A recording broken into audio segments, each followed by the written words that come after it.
Hare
Jagannath प्रदेश श्री गौरताई की जय, गुरु परंपरा की जय, श्रील प्रभुपाद की जय की जय, गोरखनाथ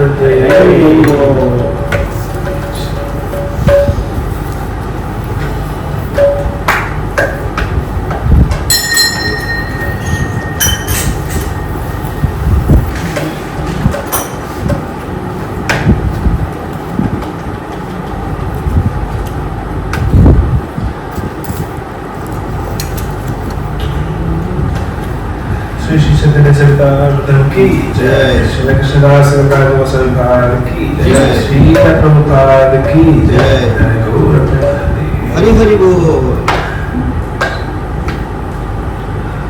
ओम ज्ञानतिमिरान्धस्य ज्ञानाञ्जनशलाकया चक्षुरुन्मीलितं येन तस्मै श्रीगुरवे नमः। श्रीचैतन्यमनोभीष्टं स्थापितं येन भूतले स्वयं रूपा कथा मह्यं ददाति स्वपदान्तिकं। वन्देऽहं श्रीगुरुं श्रीयुतापदकमलं श्रीगुरुं वैष्णवांश्च श्रीरूपं साग्रजातं सहगणरघुनाथान्वितं तं सजीवं साद्वैतं सावधूतं परिजनसहितं कृष्णचैतन्यदेवं श्रीराधा कृष्णपादां सहगणललिता श्रीविशाखान्वितांश्च। हे कृष्ण करुणा सिन्धु दीनबन्धो जगत्पते गोपेश गोपिका कान्त राधाकान्त नमोऽस्तुते।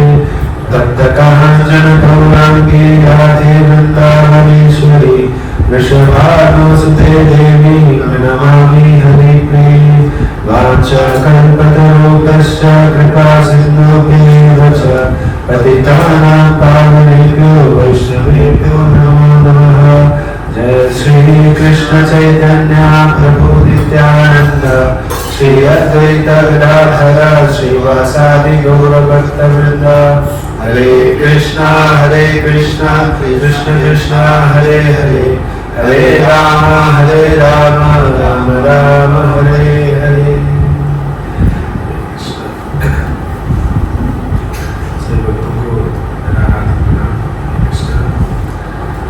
तो आज हम चर्चा करेंगे चैतन्य चरितामृत आदि लीला चैप्टर 1 श्लोका नंबर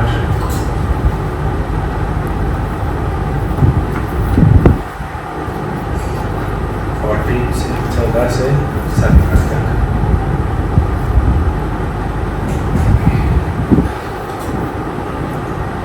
पंचतत्वात्मकं कृष्णं भक्तरूपास्वरूपकं भक्तावतारं भक्ताख्यं नमामि भक्तशक्तिकं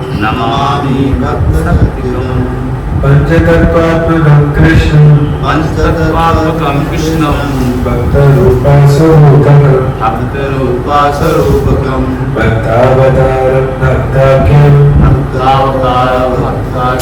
नमामि भक्तशक्तिकं पंचतत्वात्मकं कृष्णं भक्तरूपास्वरूपकं भक्तावतारं भक्ताख्यं Karam Bhaktakyam Namami Bhakta Shaktikam. Namami Bhakta Shaktikam. Panchatattva comprehending the five transcendental subject matters. Krishna and Lord Krishna, Bhakta Rupa, the form of a devotee. Swarupakam, the expansion of a devotee. Bhaktavataram, the incarnation of a devotee. Bhaktakyam, known as a devotee. Namami, I offer my obeisances. Bhakta Shaktikam, the energy of Supreme Personality of Godhead, who supplies energy to the devotee. Translation by His Royal Grace C. Bhaktivedanta Swami Prabhupada ki Jai. I offer my obeisances unto the Supreme Lord Krishna, who is not different from his features as a devotee. Devotional incarnation, devotional manifestation, pure devotee and devotional energy.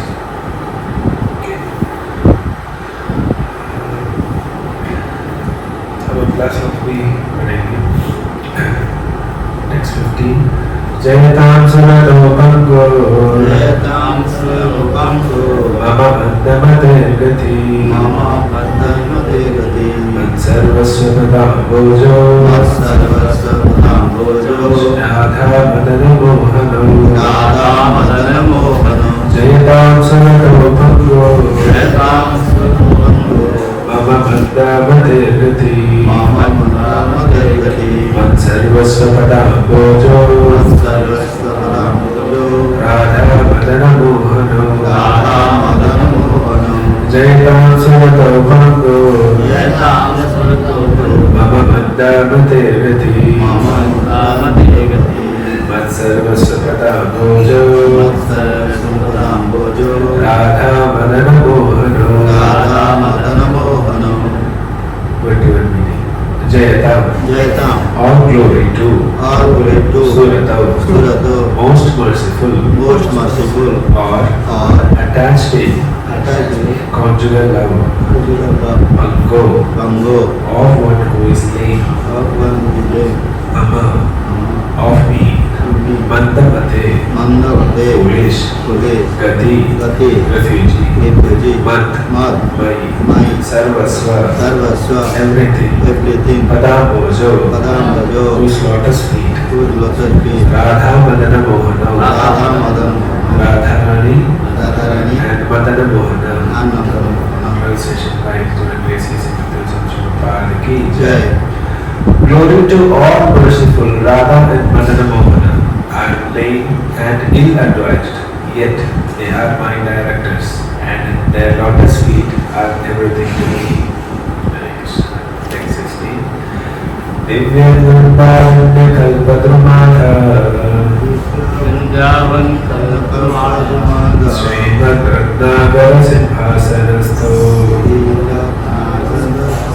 Srimad Radha Srila Govinda Devo Krishtalipi Sevyamanav Smarami Divyanandaranya Kalpadrumada Srimad Ratnagara Simhasanasto Srimad Radha Srila Govinda Devo Krishtalipi Sevyamanav Smarami Divya Vrindaranya Kalpadrumada Srimad Ratnagara Simhasanasto Srimad Radha Srila Govinda Devo Krishtalipi Sevyamanav Smarami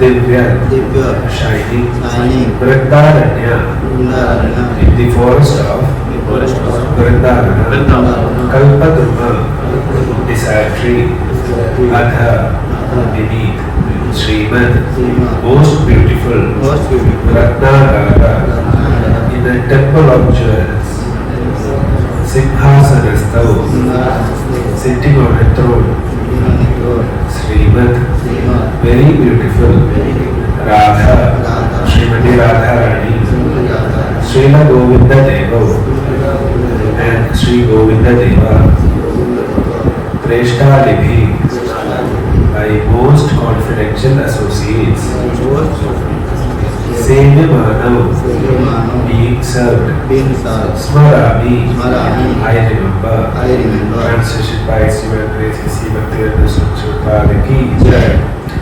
In a temple of jewels in Vrindavana, underneath a desire tree, Sri Radha Govinda, served by their most confidential associates, sit upon an effulgent throne. I offer my humble obeisances unto them. Next, 17. Srimanga Sarasarambhi Vamshi Vadatavastita Karshan Venu Sunay Gopir Gopinatha Sri Stuna Srimanga Sarasarambhi Vamshi Vadatavastita Karshan Venu Sunay Gopir Gopinatha Sri Stuna Srimanga Sarasarambhi Vamshi Vadatavastita Karshan Venu Sunay Gopir Gopinatha Sri Stuna. One-word meaning. Sriman, most beautiful, Rasa, of the Rasa dance, Rasa, of the mellow, Arabhi, the initiator, Vamshivata, Tata, on the shore, Sthita, standing, Karshan, attracting, Venu, of the flute, Swanai, by the sounds, Gopi, the cowherd girls, Gopinatha, Sri Gopinatha, Sri benediction, Astu, let there be, Na, Aman. Translation by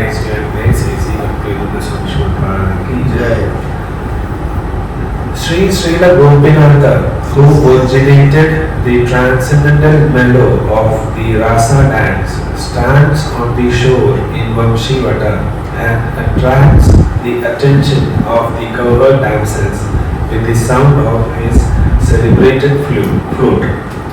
May they all confer upon us their benediction.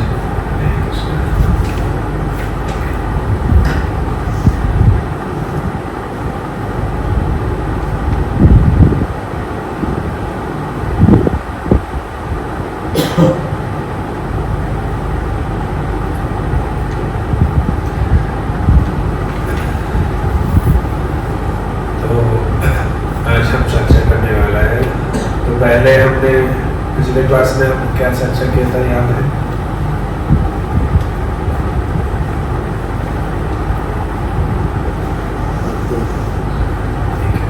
हमने पिछले class में नित्यानंद गुरु के बारे में और अद्वैत तत्व के बारे में, अद्वैताचार्य के बारे में हमने बात किए थे।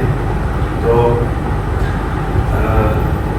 जो 13 श्लोक है और उसके बाद 14 श्लोक, ये सब एक्चुअली मंगलाचरण है। तो अभी 14 वर्स भी जो 14 श्लोक है वो भी पूरा पंचतत्व को प्रणाम कर रहा है राजा गोस्वामी। और ये पंचतत्व क्या है, ये 5 लोग कौन कौन है, वो क्या है, उनका तत्व के बारे में बता रहे हैं राजा गोस्वामी। तो बता रहे कि पंचतत्वात्मकम कृष्ण, ये जो पंच तत्व है और ये 5 लोग हैं, ये पांचों कृष्ण का विभिन्न भाव का रूप है। ये पांचों कृष्ण ही है, ठीक है। भक्त रूप स्वरूप, तो एक है जो पहला है, वो जो कृष्ण है वो भक्त का रूप में आया है। कौन है वो? चैतन्य महाप्रभु। जो भगवान स्वयं कृष्ण है, वो कृष्ण भक्त का रूप धारण करके आया है। पहले तो वो आता है तो स्वयं भगवान करके ही आता है। अभी देखो तो श्री रामचंद्र भगवान आया था, वो कभी भी नहीं बोला कि मैं स्वयं भगवान है, तो मर्यादा पुरुषोत्तम, ऐसे ही क्षत्रिय सूर्यवंश का हूँ।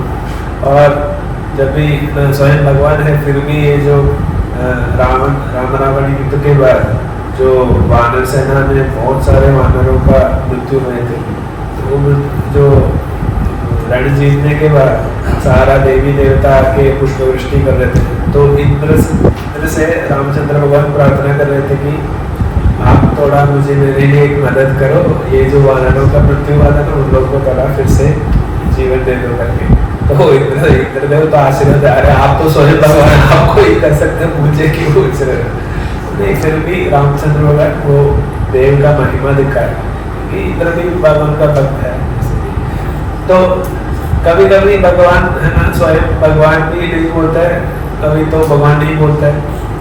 और जब यहाँ महाप्रभु है, महाप्रभु उनका भाव है भक्त का, क्योंकि राधा रानी का भाव वो लेके आया है, इसलिए कृष्ण है वो भक्त का रूप में आया है। और अगला बता रहे कि भक्त स्वरूप, एक तो भक्त रूप और एक भक्त स्वरूप। तो ये भक्त स्वरूप का मतलब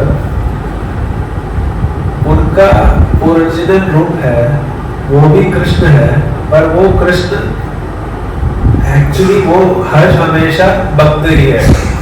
कौन है वो कृष्ण हमेशा भक्त रहता है? पता है? राधा रानी, हाँ राधा रानी है, पर ये कृष्ण ही, कृष्ण के जैसे ही भगवान ही जैसा भक्त बन के बैठा है, हमेशा भक्ति में है वो, हमेशा भगवान का सेवा करते हैं। बलराम है कि बताया ना पहले, भगवान कृष्ण और बलराम दोनों भगवान है, एक सेवक भगवान है और एक सेव्य भगवान है।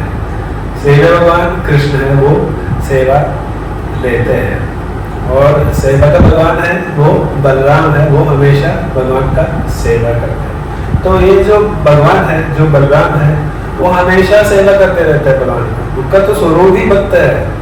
तो वही भक्त स्वरूप अभी कौन बन के है? नित्यानंद बन के आया है, ठीक है। तो ये भक्त रूप महाप्रभु और भक्त स्वरूप नित्यानंद, ठीक है। भक्तावतार, अभी बता रहे कि एक भक्त ने अवतार लिया। ये भी इसमें थोड़ा ये है कि आप थोड़ा ध्यान से सुनो कि इन्हें अद्वैताचार्य के बारे में बता रहे भक्तावतार, ठीक है। तो इन्होंने अवतार लिया भक्त का रूप में, वो भी भगवान है पर भक्त का रूप में अवतार लिया। ये ऐसे कि जो सदाशिव है अद्वैताचार्य, तो एक्चुअली सदाशिव तो संकर्षण मूर्ति का अवतार है, ठीक है। संकर्षण मूर्ति से सदाशिव आया, तो सदाशिव भी हमेशा भगवान का नाम जप करते बैठा है, तो इसीलिए वो भी भक्त गए और भक्त ने फिर से भक्त का एक अवतार लिया, वही है अद्वैताचार्य। वो क्यों आप भक्त रूप के अवतार लिया? कि उनको भगवान को बुलाना है, इसीलिए वो भक्त का अवतार लिया अद्वैताचार्य। और भक्ताख्यम, भक्त आख्यम, आख्यम मतलब वो हमेशा भक्त ही जाने जाता है, भक्त का नाम से ही जाना जाता है। वो कौन है पता है? भक्त, उसमें शुद्ध भक्त कौन है? ये पंचतत्व में सब है, वो तो सब भक्त है, शुद्ध भक्ति है, पर फिर भी उसमें शुद्ध भक्त है श्रीवास ठाकुर। वो कभी भी भगवान का ऐश्वर्य कुछ नहीं दिखाया है, वो हमेशा भक्त की तरह ही रहा है। वो भक्त ही है क्योंकि वो नारद मुनि का अवतार है श्रीवास ठाकुर। और ये नारद मुनि कौन है? नारद मुनि भगवान का शक्त्यावेश अवतार है, जो भगवान का भक्ति शक्ति का भक्त शक्ति एक रूप धारण किया है, वही है नारद मुनि। तो नारद मुनि हमेशा भक्ति है, वो तो कभी भगवान का जैसा कोई ऐश्वर्य नहीं दिखाया, तो वही भक्त अभी फिर से शुद्ध भक्त बन के आया है। वो हमेशा ही भक्ति माने जाते हैं, वो श्रीवास ठाकुर है। और नमामि भक्त शक्ति का भक्त शक्ति अभी भगवान का शक्ति है, जो भगवान की अंतरंग शक्ति है, राधा रानी है, वो गदाधर पंडित बन के आया है। और कविराज गोस्वामी बाद ये पांचों को प्रणाम कर रहे हैं और बोल रहे हैं कि ये पांचों भगवान ही है, पर अलग रूप और भाव धारण करके आया है। तो मैं वही भगवान को मैं प्रणाम कर रहा हूँ जो पांचों विभिन्न रूप से आया है करके। तो यही है एक्चुअली ये जो मंत्र है, ये जो पंचतत्व प्रणाम मंत्र है। हम अभी किसी से पूछेगा पंचतत्व प्रणाम मंत्र कौन है, क्या है बताइए, हम क्या बताएंगे, जय श्री कृष्ण। वो एक्चुअली पंचतत्व मंत्र है और ये पंचतत्व प्रणाम मंत्र है। ये पंचतत्व को जैसे प्रणाम करता है, यही बोल के प्रणाम करना है। जैसे पंचतत्व के मूर्ति के सामने अगर मायापुर जाएंगे तो हम ये मंत्र पढ़ के प्रणाम करना है, क्योंकि ये खुद कृष्णदास गोस्वामी ने लिखा है और इतने अच्छे से लिखा है, इतना गहराई है, एक एक शब्द का तो है ना, एक एक घंटा क्लास देता हूँ, इतना है एक एक शब्द। तो हम अभी बता रहा हूँ, तो समझ गए ना पांचों का, पांच कौन है? भक्त रूप चैतन्य महाप्रभु है, भक्त स्वरूप वो नित्यानंद प्रभु है, भक्तावतार वो अद्वैताचार्य, भक्ताख्य श्रीवास ठाकुर, भक्ताख्य मीन्स भक्त मीन्स श्रीवास ठाकुर और भक्त शक्ति गदाधर। ठीक है, तो यही है पंचतत्व। इसके बारे में हम डिटेल हम आ रहे हैं, तो वही कृष्णदास गोस्वामी आगे वाले आने वाला श्लोकों में बता रहे हैं कि मैं इन लोगों के बारे में मैं डिटेल बात बोलना चाहता हूँ, तो वो हम बाद में देखेंगे। और अगला श्लोक में कविराज गोस्वामी पर प्रणाम कर रहे हैं। अभी इतना श्लोकों में अपने चैतन्य तत्व के बारे में बताया, नित्यानंद प्रभु के तत्व के बारे में बताया, अद्वैत तत्व के बारे में बताया और ये पंचतत्व के बारे में पूरा पांचों के बारे में बताया। अभी स्ट्रेट वो जा रहा है भगवान की ओर। तो जो वृंदावन में जो मेन मोस्ट इम्पोर्टेंट जो सबसे प्रधान डीटीज है, मूर्तिज है, वो तीन मूर्तियाँ हैं, वो राधा मदन मोहन, राधा गोविंदा, राधा गोपीनाथ। ये तीन है वृंदावन का सबसे प्रधान मूर्तियाँ। और एक है वो है राधा श्याम सुंदर। ठीक है, और भी है जो हम श्री प्रभुपाद जी हमको बताया कि हम 8 मूर्ति का दर्शन लेना ही है, लग जाएगा। एक तो राधा मदन मोहन, राधा गोविंद, गोपीनाथ, राधा श्याम सुंदर, राधा रमन, राधा दामोदर, राधा गोकुलानंदा और एक तो ये 8 मूर्तियाँ हैं, वो हम जो गौड़ी वैष्णव का सबसे प्रधान पीठीस है, तो ये हम दर्शन कर सकते हैं। तो ठीक है, अभी ये 3 मूर्तियाँ राधा मदन मोहन, राधा गोविंद, राधा गोपीनाथ के बारे में कविराज गोस्वामी बता रहे हैं। तो ये जो पहला है राधा मदन मोहन, ये तो इस प्रणाम मंत्र को जो राधा मदन मोहन को प्रणाम कर रहे हैं, ये इसको और भी कहते हैं कि संबंध तत्व। ठीक है, ये संबंध मतलब क्या है? ये हम आपका संबंधी है, अभी शादी होने का टाइम बताते हैं, 2 फैमिली का पापा लोग कहते हैं हाँ अभी संबंधी बन गए हैं। तो संबंध है वो कि हमारा और भगवान का रिलेशन, हमारा और भगवान का रिश्ता क्या है समझना। वो एक्चुअली पहला स्टेप है हमारा भक्ति में, कि पहले हमको जानना है कि भगवान कौन है और हम कौन है। ये तो शंकराचार्य तो वो पहले वो ऐसे ही ढूंढ के गए थे कि मैं कौन है, मैं कौन है। ये जो मायावादी लोग सब ढूंढते कि मैं कौन है, मेरा लक्ष्य क्या है, जिंदगी में मेरा लक्ष्य क्या है। सिर्फ मैं जानने से कोई फायदा नहीं पड़ता है, मैं जाने से कुछ नहीं होता, क्योंकि हमारा और भगवान के साथ का रिश्ता हमको समझना है।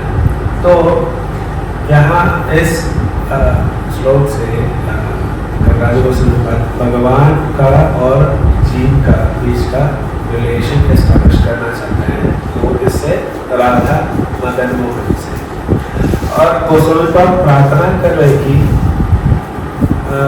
जो राधा मदन मोहन को जय जयकार हो, और बता रहे कि मेरा इतना बुद्धि नहीं है और मैं मंगू हूँ, जो ठीक से नहीं चल सकता, मतलब हैंडीकैप रहता है। तो अगर आपका कृपा है तो ही मैं चल सकता हूँ, नहीं तो मैं सारा सद्बुद्धि से मैं सारी चीज़ को देख सकता हूँ। तो आप मुझे आपका चरण कमलों में मुझे आश्रय दीजिए करके प्रार्थना कर रहे हैं कमला गोस्वामी। तो हमको ये देखना है कि क्यों राधा मदन मोहन संबंध नहीं बन गया, क्यों राधा मदन मोहन को चुना गया जो संबंध एस्टैब्लिश करने के, मतलब जो रिश्ता है जीव और भगवान के बीच में, वो हमको तय करने के लिए क्यों राधा मदन मोहन को चुना। कुछ आइडिया है?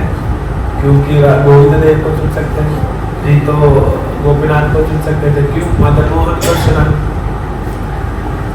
ठीक है, तो हम थोड़ा अलग से वो देखेंगे। अगर हमको किसी से हमको किसी को पसंद करना है, तो हम उनका क्या देखते हैं? पहले हम क्यों उसको पसंद करते हैं? एक व्यक्ति को हम पसंद कर रहे हैं, अगर पसंद कर रहे हैं तो हम क्यों उसको पसंद करेगा? पहला एक चीज़ है वो वही देख के हम, नहीं तो वो फील करके हम उसको पसंद करते हैं। वो क्या है? कैरेक्टर। हाँ ठीक है, हाँ ठीक है, रूप ठीक है। तो मतलब राधा मदन मोहन का ही रूप अच्छा है कि गोविंद गोपीनाथ का रूप अच्छा नहीं है, कैरेक्टर अच्छा नहीं तो नहीं है। हमारा जो व्यक्ति से हम, जो भी व्यक्ति है को उनसे हम संबंध एस्टैब्लिश करना चाहते हैं, पहले वो व्यक्ति से हम थोड़ा आकर्षण होना चाहिए ना, अट्रैक्शन होना चाहिए। वो अट्रैक्शन आता है उनका गुण लीला रूप माधुरी सब देखे ही वो अट्रैक्शन आता है। तो कृष्ण का तो सब है, सब फुल है उनका। तो वही राधा मदन मोहन क्यों है कि ये मदन मोहन है, वो हमेशा आकर्षित करता है, और जो उनका नाम ही मदन मोहन है, जो मदन है, जो कामदेव है, उनको ही मोहित कर दिया। तो ऐसे ही हम अगर वृंदावन परिक्रमा करने जाएंगे तो हम पहला स्पॉट है कृष्ण बलराम पेड़, और उसके बाद है मदन ठेर करके एक जगह है। तो मदन ठेर मतलब मदन है जो कामदेव है, वो उधर रुका था, ठीक है, मदन ठेर। तो वो जगह पे क्या हो गया कि एक बार ऐसे ही मदन जो कामदेव है वो ऊपर से जा रहा था, तो देखा कि एक लड़का कुछ लड़कियों के साथ खेल रहे, तो वो थोड़ा नीचे आया, तो वो थोड़ा दूर से देख रहा था, तो देखा तो अरे एक काला लड़का सारे लड़कियों के साथ इतना खेल मस्ती कर रहे हैं। अच्छा तो इतना ही है, ठीक है मैं तुमको सिखाता हूँ करके काम में तो थोड़ा वो जलने लगा। अरे मैं इतना सुंदर हूँ और वो काला लड़का है, वो सारी लड़कियों के साथ इतना खेल चल रहा है, ठीक है। तो उन्होंने क्या किया, कामदेव ने एक खुद का कामवान लिया, कामवान लेके ऐसे सीधा उनका भगवान का पैर के और वो एक किया। तो जब हम किसी चीज़ पर गौर से देखता है तो क्या होता है कि क्योंकि हमको थोड़ा फायर करना है, तो हम नहीं करना, तो हम टारगेट देखते हैं ना, बहुत सूक्ष्म देखते हैं ना। तो ऐसे भगवान का चरण कमलों को वो ऐसे ही खोल के देखा, उसको कितना कोमल है वो पाद कमल, ठीक है वहाँ नहीं तो ऊपर है, उनका आइस को देखा, वो भी ऐसे ही जैसा आईना जैसा रिफ्लेक्ट कर रहा था, इतना कोमल है उनका टाइप्स। थोड़ा नाभि पे है, नाभि भी इतना सुंदर है, नहीं छाती पे है, छाती भी इतना बड़ा रोड है, इतना सुंदर है। उनका कंठ पे है, कंठ भी ऐसा शंख जैसा कंठ है। अरे नहीं, थोड़ा ऊपर आ गया उसका चेहरा देखिए, वो ऐसे ही मोहित पड़ेगा। तो ऐसे कि सिर्फ कामदेव है उनको भी मोहित किया भगवान। जो वो जगह है जो मदन भी मोहित होके बेहोश होके गिर पड़ा, वो जगह है मदन की। आप अभी वृंदावन जाएंगे तो हम देख सकते हैं। तो ये जो मदन मोहन है वो हमेशा सारे जीव को अट्रैक्ट करते हैं, बहुत आकर्षित करते हैं। इसीलिए मदन मोहन को संबंध देव चुना गया। और जो जीव को आकर्षित करते हैं तो हम क्या करेंगे, हाँ हमको बहुत अट्रैक्ट होता है, हम उसके बारे में, वो व्यक्ति के बारे में बहुत जानने के लिए ये करेंगे। तो भगवान के बारे में हम जानेंगे, और हम क्या कौन है जानेंगे, हम जीव है, वो भगवान है, और हमारा स्वरूप है भगवान का नित्य दास। तो हमको यही है हमारा पहला स्टेप, हमारा पहला ज्ञान यही होना चाहिए कि हमको फर्मली हमारा फेथ होना चाहिए, विश्वास होना है कि हम हमेशा दास है, और भगवान है, और हम भगवान का सेवक है। ये भाव अगर आपको नहीं आया तो भक्ति में आप कैसे भी आगे नहीं कर सकते, क्योंकि ये भौतिक ये जो माया है ना, माया हमको ऐसे ही उनकी चाल में बसाता है कि हमको ऐसे लगा कि हम भी खुद भगवान है। तो ये माया का खेल है, पर हम भक्ति में आगे बढ़ना है तो हम भगवान का आश्रय लेना है, और ये सोचना कि प्रभु आप हमेशा मेरा भगवान है और मैं आपका दास हूँ। यही प्रार्थना हमको होना चाहिए, और यही विश्वास से हम आगे बढ़ते हैं। अभी ये ज्ञान, संबंध ज्ञान पहले एस्टैब्लिश किया, और उसके बाद क्या है कि आभिधेय उनका देव है गोविंद देव, श्री राधा गोविंद। ठीक है, तो गोविंद देव के बारे में कव्याघोषण पर बता रहे कि गोविंद देव कैसे बैठा है। वृंदावन में एक छोटा सा मंदिर है, और वो मंदिर इतना अलंकृत है, वो सोने का और विविध वज्रों का और मोतियों का इतना अलंकार करके एक मंदिर है। वो मंदिर में एक रत्न सिंहासन पे बैठा है कौन, राधा और गोविंद देव। श्री राधा गोविंदा वो एक रत्न सिंहासन में बैठा है, और सारे गोपियाँ उनका सेवा कर रहे हैं। कुछ गोपियाँ उनको चामर कर डुला रहे हैं, कुछ गोपियाँ उनको पीकॉक फैन वो डुला रहे हैं, कुछ लोग उनको लड्डू खिला रहे हैं, कुछ लोग उनको मीठा भांग खिला रहे हैं। तो ऐसे ही गोपी लोग इतना सेवा कर रहे हैं, और गोविंद देव सारा सेवा सब कर रहे हैं। ठीक है, तो और ये बता रहे हैं कि मोस्ट कॉन्फिडेंशियल एसोसिएट्स, वह ऐसा नहीं है कि मतलब जो भी आए हैं उनको सेवा करें। जो भगवान का नित्य सिद्ध जो भक्त लोग हैं वो हमेशा भगवान के साथ ही रहते हैं, वो लोग का सेवा भगवान एक्सेप्ट करते हैं। तो और वही गोविंद देव को कृष्णदास कव्याघोषण पर प्रणाम कर रहे हैं। तो अभी ये जो सेकंड स्टेप है हमारा आभिधेय तत्व। आभिधेय तत्व क्या है कि जब हम जान चुके हैं कि हम भगवान का दास हैं और भगवान हमेशा हमारा स्वामी है, तो हम क्या करेंगे, कोई रिलेशन मेंटेन करने के लिए आप जो भी रिलेशन ले लो, आप किसी व्यक्ति को हमेशा सेवा करते ही रहते हैं। मम्मी पापा मम्मी को सेवा करते हैं, मम्मी पापा को सेवा करते हैं। अगर बच्चे लोग हैं, पापा और मम्मी दोनों लोग को सेवा करते हैं, और बच्चे लोग भी मम्मी पापा को सेवा करते हैं। आप ऑफिस में देखो, आप आपका बॉस के लिए काम कर रहे हैं, सेवा कर रहे हैं। आप जो भी देखो, अगर आपके घर पे कोई पालतू जानवर है तो भी आप उनको सेवा कर रहे हैं। तो हमारा ये जो नेचुरल प्रोपेंसिटी है वो है कि सेवा करना। वो हम ऐसे ही रह सकते हैं, हम बिना काम का कुछ ऐसे बैठ नहीं सकते। हमारा नेचुरल प्रोपेंसिटी है कि सेवा करना। तो हमारा स्वामी जब भगवान है, वो जब हम मानेंगे तो भगवान का हम सेवा करना शुरू करेंगे। तो भक्ति का डेफिनेशन ही ऐसा है कि वो प्रेमपूर्वक भगवान का सेवा है। भगवान का जब प्रेमपूर्वक हम सेवा करेंगे तभी वो भक्ति होता है। ऐसे नहीं बोला कि हाँ मैं भक्त हूँ करके बिना कुछ करके ऐसे बैठेंगे तो हम कभी भी भक्त नहीं बनेंगे। अगर भक्त है तो हमको भक्ति करना है, और वो कैसे करेंगे, हम प्रेमपूर्वक भगवान का सेवा करना है। वैसे ही हमारा भक्ति एस्टैब्लिश होता है। तो राधा मदन मोहन से हम संबंध ज्ञान लेने के बाद राधा गोविंद की ओर हम बढ़ेंगे, और वहाँ क्या करेंगे, हम भगवान का सेवा। जैसे जितना हमको ताकत है उसी से हम भगवान का सेवा करेंगे। तो एक पॉइंट नहीं बताता हूँ। तो ये जो राधा मदन मोहन है, राधा मदन मोहन का वो मूर्ति का सेवा कर रहा था श्रीला सनातन गोस्वामी, ठीक है। जैसे ही हम हमारा कीर्तनों में सुना होगा कि राधा मदन मोहन राधा मदन मोहन राधे श्रीला सनातन प्राणधन, श्रीला सनातन प्राणधन, वही उनका जीव है। कौन? मदन। तो सनातन गोस्वामी तो गोस्वामी है और राधा मदन मोहन की इतना सेवा कर रहे हैं।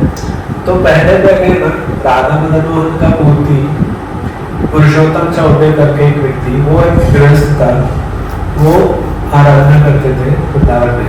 जब गोस्वामी महाप्रभु का आदेश से वृंदावन आए तो वो देखा कि पुरुषोत्तम चौबे मदन मोहन का मूर्ति का सेवा करते हैं, और ये जो पुरुषोत्तम चौबे है वो अद्वैताचार्य का शिष्य है।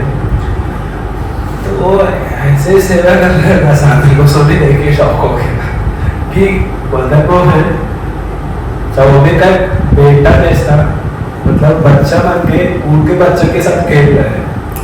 और जो भी ये लोग है ना, सुबह सुबह कुछ 8 बजे 9 बजे उठता है और उठने के बाद भगवान को भोग खिलाता है, वो ऐसे हाथों में खिला रहे हैं। सनातन गोस्वामी कहते हैं क्या कर रही है, भगवान का मूर्ति ऐसे कर रहे हैं। तो सनातन गोस्वामी बोला कि नहीं ऐसा नहीं करना है, आप जो कर रहे हैं ना, आप इतना भाव कर रहे हैं, आप ऐसा मत करो करके राधा मदन मोहन का। तो चौबे भी समझ गए, हाँ मैं क्या करूँ, मैं तो गृहस्थ हूँ, मैं ऐसे ही कर सकता हूँ, आप अगर अच्छे से कर रहे हैं तो आप कीजिए बोल के मदन मोहन का मूर्ति सनातन गोस्वामी को दिया। मदन मोहन ठीक है, सनातन गोस्वामी मूर्ति का आराधना शुरू किया। मदन मोहन बोला कि अरे भाई मैं उधर ही ठीक हूँ, ठीक है, आप मुझे वापस लेके जाओ क्योंकि मैं उधर इतना खुशी में था कि मुझे खेलने के लिए बच्चे लोग था और सेवा करने के लिए मम्मी पापा था मुझे। तो ऐसे ही भगवान, ऐसे रिश्ता चाहिए हमको। भगवान भी वही चाहता है, हम जैसे जीव हम आपस में रिश्ता रखते हैं वैसे रिश्ता चाहिए, भगवान भी वही चाहता है हमसे। तो भगवान बहुत खुश था, तो बोला कि भाई भगवान छोड़ दो। तो सनातन गोस्वामी को बहुत दुख आ गया, बोला कि ठीक है, जो भगवान की चाहे तो वापस जाके दिया। और उसके बाद मदन मोहन ने बोला कि ठीक है आप एक काम कीजिए, पुरुषोत्तम चौबे ने बोला कि सनातन को ही मुझे वापस दे दो क्योंकि वो बहुत दुखी है। तो बस भगवान को यही दिखाना था कि यही है, मैं यही चाहता हूँ करके, ठीक है, आपस में ऐसा एक रिश्ता चाहिए भगवान। तो उसके बाद सनातन गोस्वामी अच्छे से भगवान का सेवा करने लगा। और ये जो सनातन गोस्वामी तो गोस्वामी है, वो तो उसके पास कुछ नहीं, घर बार कुछ नहीं है, वो तो एक छोटे कुटीर में रहता है और जो भी वो खाता है वो बिल बन के जो मिलता है वही खाता है। तो ऐसे ही भगवान को हर दिन है ना कुछ जो गेहूं का पाउडर मिलता है उससे चपाती बना के देता है, ठीक है। तो मदन मोहन भी बहुत दुख से कर रहे हैं क्योंकि वहाँ तो रोटी सब्जी मिलता है, खाली रोटी मिल रहा है। तो भगवान को भी खाया और बोला कि अरे सनातन थोड़ा नमक तो डालना कैसे खाओ। तो सनातन गोस्वामी भगवान से बता रहे कि भगवान अगर नमक चाहिए तो आप ही अरेंज कर लो क्योंकि मैं दास हूँ, मेरे पास कुछ नहीं है। अगर ये सारा मतलब आप ही मुझे देते हैं और आप ही को मैं देता हूँ, यही है दास और भगवान का रिश्ता। ऐसा होना चाहिए हमारा भाव। ऐसा नहीं है कि हाँ मैं दास हूँ और भगवान है, ऐसा नहीं बोलने में नहीं, हमारा कर्म में आना चाहिए यही भाव।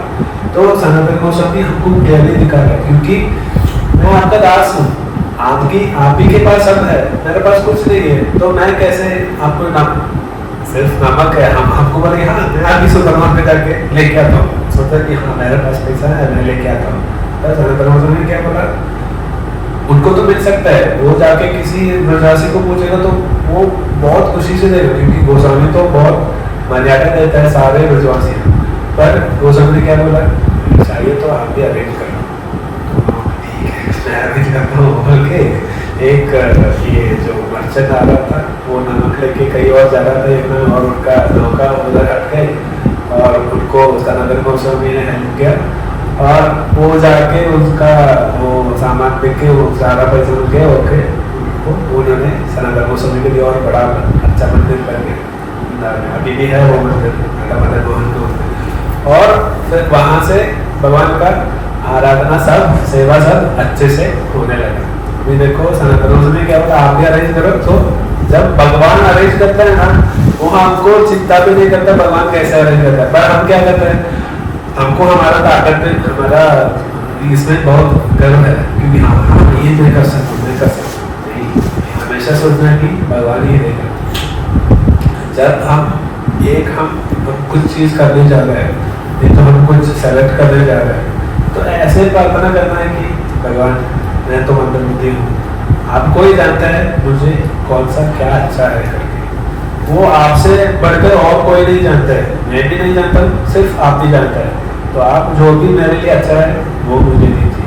अगर ऐसे प्रार्थना करेंगे तो भगवान हमको जो अच्छा है वो दे देंगे, ठीक है ठीक है। तो यही भाव में हमारा संबंध ज्ञान होना चाहिए। और आगे बढ़ के सेवा में तो रूप गोस्वामी जो राधा गोविंद देव का मूर्ति का आराधना करते थे, रूप गोस्वामी राधा गोविंद राधा गोविंद राधे श्री रूप गोस्वामी प्राणधन है, ये जो रूप गोस्वामी का प्राणधन है और राधा गोविंद देव। तो राधा गोविंद देव का रूप गोस्वामी अच्छे से राधा गोविंद देव का सेवा कर रहा था। और एक दिन गोस्वामी पाद को गोविंद देव सपने में आके बोला कि मुझे है ना ऐसे एक चावल है, वो चावल से मुझे थोड़ा खीर बना के देना, और बोला आप गया है। तो गोस्वामी तो समझ भगवान को वो जो चावल है वो कहाँ मिलेगा, इधर आसपास तो नहीं मिलेगा। तो वो इतना परिश्रम किया और उनको वो चावल कहाँ से वो लेके आया और वहाँ उसे खीर बना के दिया। राधा गोविंद देव भी बहुत खुश हो गए, और वो टाइम पे तो एक छोटा कुटीर में भगवान का सेवा किया था, और गोविंद देव का जो मिट्टी के अंदर था वो भूल गया, तो वहां से गोस्वामी निकाल के गोविंद देव का आराधना किया। और वो टाइम पे तो गोस्वामी पाद के बाद कुछ नहीं था, तो भगवान ने क्या बोला, ये चावल का स्पेशल खीर चाहिए, कुछ नहीं है, और गोस्वामी को बोले ये चावल का स्पेशल खीर चाहिए, और कैसे भी गोस्वामी उसका अरेंज कर दिया। तो इसमें से हमको क्या सीखना है कि भगवान को जैसे भी है हमको भगवान का सेवा करना है। सेवा करने के लिए हम जितना भी परिश्रम करो उतना परिश्रम कर सकते हैं। वैसे नहीं होना चाहिए कि हम हमारा चीज के लिए नहीं, तो हम हमारा काम के लिए भौतिक कार्य के लिए हम कभी भी इतना परिश्रम नहीं देना है। वही भगवान बता रहे हैं गीता में, पानशष्टानि इंद्रियाणि प्रकृतिस्थानि कर्षति। ये जो भौतिक प्रकृति में वो इतना काम कर रहा है, गधा जैसा काम कर रहा है वो, कि वो समझते नहीं कि पमा ये अंश है, कि तुम हर जीव मेरा ही अंश है। अगर भगवान का अंश है, ये संबंध ज्ञान हमको आ पाया, हमको अगर समझ गया, तो हम क्या करेंगे, भगवान से हम रिश्ता जुड़ेंगे और भगवान से प्रार्थना करना शुरू करेंगे। तो भगवान हम सब हमको जो भी चाहिए भगवान दे देंगे ना, पर हम क्या करते हैं, वो भगवान को भूल करके यार ये भौतिक प्रगति में हम इतना हार्डवर्क कर रहे हैं, इतना हार्डवर्क कर रहे हैं। देखो रूप गोस्वामी ने क्या किया, भगवान के लिए भगवान को कुछ चाहिए सुना, और भगवान का सेवा करने के लिए इतना कोशिश करके वो चावल लाया और अच्छा खीर बना के दिया। और राधा गोविंद देव भी खुश, और सीधा जयपुर का राजा आके वहाँ वो टाइम पे 400 450 साल पहले 7 स्टोरी हाइट का एक बड़ा मंदिर बना के दिया। और अभी हमको देखेगा कि 3 या 4 स्टोरी है, बाकी जो 3 या 4 वो हवा से वो सब आके वो तोड़ दिया, वो अलग कहानी है। तो ये आदिदेव देव, तो गोविंद देव से हमारा आदिदेव तत्व से हम क्या सीखना है कि हमको कैसे भी भगवान का सेवा करना है। हम पहले जान चुके हैं कि हम भगवान का दास हैं, और उसके बाद हमको क्या करना है, भगवान का सेवा में लगाना है। और उसके बाद आता है प्रयोजन देना, वही है श्रीला राधा गोपीनाथ। तो राधा गोपीनाथ के बारे में कविराज गोस्वामी को पता है कि ये जो गोपीनाथ है उनसे ही ये जो अतीन्द्रिय रस का ये जो रास नृत्य है ना, उन्होंने ही वो शुरू किया था रास नृत्य, ठीक है। और सारे गोपियों का, सारे ब्रजवासियों का नाम है गोपीनाथ है, और उनको गोपी जगन्नाथ भी कहते हैं, सारे गोपियों का नाम है। तो वो ऐसा एक संबंध है कि वो जो संबंधों में सबसे श्रेष्ठ है वो है माधुर्य रस। हमको जो भी संबंध हम रखते हैं, जो भी रिश्ता है, अलग अलग भाव का रिश्ता होता है। एक तो होता है शांत रस, शांत रस मतलब वो भी है कुछ चाहिए तो जैसे, और दूसरा एक दासी भाव, दासी भाव में हम हमेशा उनका सेवक बन के सेवा देते हैं। और सख्य भाव है, बहुत फ्रेंडली रिलेशन, दोस्त है, अरे तुम क्या, ऐसे ही हम जैसे जो व्यक्ति है वो जो उसमें कोई अंदर नहीं है, वो एक लेवल पर है तो दोस्ती का रिलेशन होता है। और उसके बाद आता है वात्सल्य भाव, जैसे मम्मी पापा के जैसे भगवान को सेवा करते हैं, जैसे यशोदा मैया, नंद बाबा, यशोदा मैया तो ये रामाष्टम लिखा है ना, सत्यवती बता रहे कि अहो भाग्य, ये यशोदा मैया ने इतना सौभाग्य क्या किया। और ये जो भगवान है इनको करके मारने आ रहा है, और भगवान से डर बन के भाग रहे हो, और वो रो रहे वो तो आंखों से आंसू आ रहे, और जो काजल है वो सब इधर उधर स्प्रेड किया, वो ऑलरेडी तो काला है, और उसमें ऊपर काजल भी स्प्रेड करके, अगर हम किसी बच्चे का काजल ऐसे स्प्रेड किया हो गया तो देखने को थोड़ा ये लगे, पर भगवान का है वो भी बहुत सुंदर था, वो भी वर्णन करने के लिए जो बहुत बड़े साहित्यकार है वो उसका भी वर्णन कर रहे हैं अच्छे से, इतना खूबसूरत था भगवान। और वो परम भगवान को ये क्या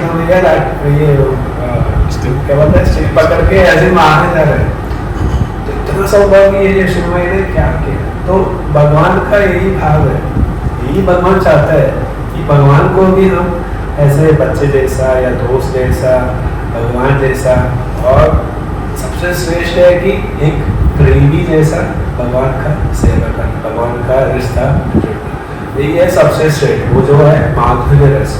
तो वो माधुर्य रस में ये जो गोपी लोग भगवान का सेवा कर रहा था और उनके साथ आसनंद कर रहा था, तो वही गोपीनाथ को मेरा प्रणाम। और बता रहे कि वो गोपीनाथ का जो वेणु है, वो वेणु से वो जो मधुर स्वर आता है, वो स्वर से वो क्या करता है कि वो कभी ना वृंदावन में अकेला कुछ जगह पे पेड़ के नीचे जाके उसका वेणु या बांसुरी बाजना शुरू करेगा, और वो सुर है ना, ये जो गोपियों का कान में पड़ेगा, और वो जो सुर है वो ऐसा ही काम करेगा कि एक रस्सी से वो गोपियों को बांध के है ना, वो ऐसे खींच के भगवान के पास लाता है, ऐसे ही काम कर रहा है ये जो वेणु का सुर। वो ऐसे वो जो वेणु है, वो वेणु का सुर हमको भी आशीर्वाद दे कि हमको भी गोपीनाथ का आशीर्वाद मिल सके, वो जो प्रेम भक्ति हमको पा सके, वही बता रहे कविराज गोस्वामी। तो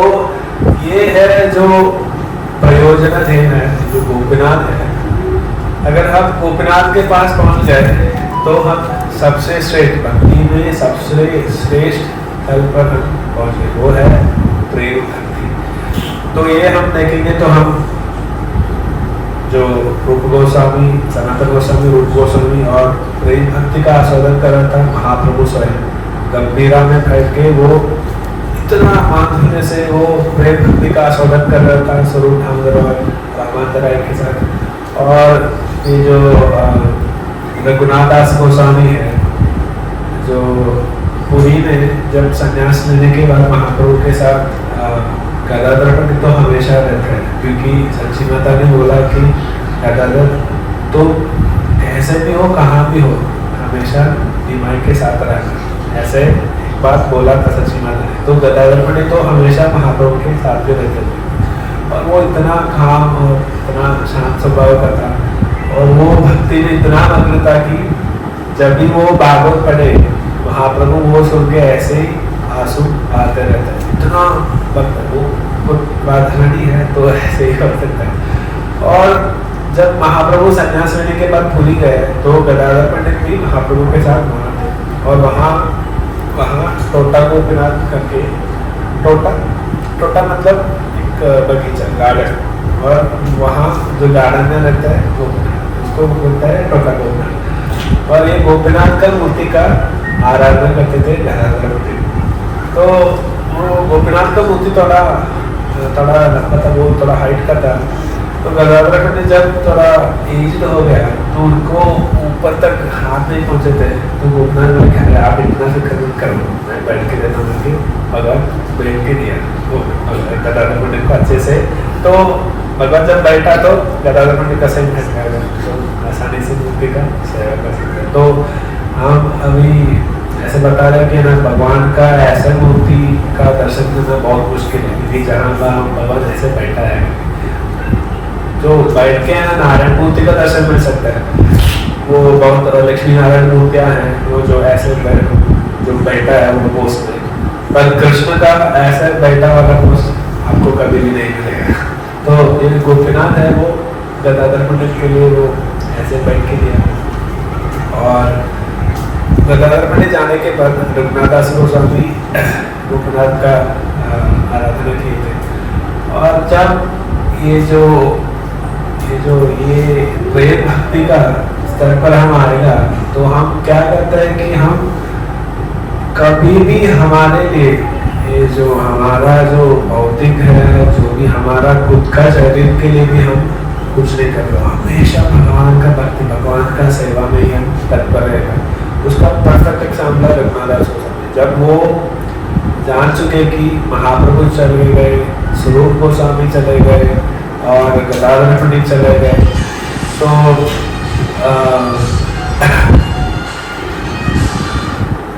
रघुनाथ दास गोस्वामी ने क्या किया कि वो खाना पीना सब छोड़ दिया। ऐसे ही मैं पानीहट्टी का उसमें बोला था कि रघुनाथ का एक दूसरा नाम है स्वरूप, जो स्वरूप दामोदर गोस्वामी का ऐसे कहता है स्वरूप। तो वो जैसे महाप्रभु का सेवा करने के लिए रघुनाथ दास गोस्वामी आए थे तो महाप्रभु स्वरूप दामोदर के पास हो गए और बोला कि तुम अच्छे से इनको टीचिंग दो, गाइडेंस दो, ट्रेनिंग दे दो, ठीक है। और उसके बाद उनको बोला कि तुम रूप और सनातन के पास वृंदावन जाना, ठीक है। तो जब महाप्रभु ने सब स्वरूप गोस्वामी गदाधर पंडित सब यहाँ लीला करता के वापस चले गए तो वो अकेला रह गए।